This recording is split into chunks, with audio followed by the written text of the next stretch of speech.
आजादी के अमृत वालों की मैं व्यथा सुनाने आया हूँ और भारत के अमर शहीदों की मैं कथा सुनाने आया हूँ।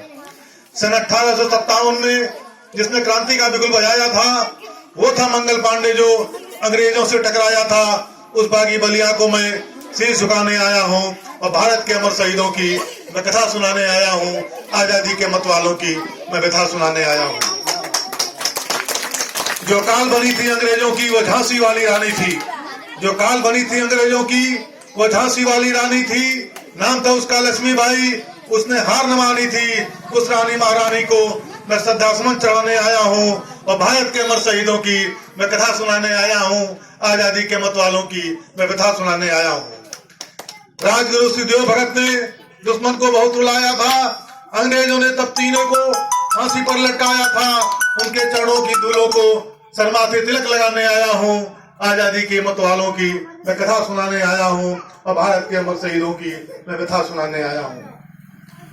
प्रयाग के एल्फ्रेड पार्क में जिसने शत्रु को बहुत रुलाया था वो शेर हिंदुस्तान था, जिसने गोली से खुद को उड़ाया था। ऐसे क्रांतिवीर आजाद को मैं सिर झुकाने आया हूँ और बताने आया हूँ और भारत के अमर शहीदों की मैं कथा सुनाने आया हूँ।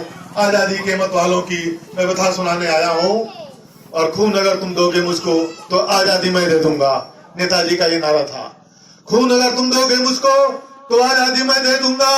अंग्रेजों को भारत से भगा कर ही मैं दम लूंगा। सूरवीर नेता सुभाष की फिर याद दिलाने आया हूँ। भारत के अमर शहीदों की मैं कथा सुनाने आया हूँ।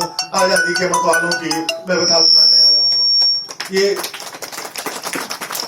चंद लाइनों के माध्यम से मंगल विहार जी को उसमें जोड़ते हुए मैं आज इस पावन पर्व पर अपना श्रद्धा समर्पित करता हूँ और बहुत बहुत आभार व्यक्त करता हूँ पुनः भाई मोहन बिहारी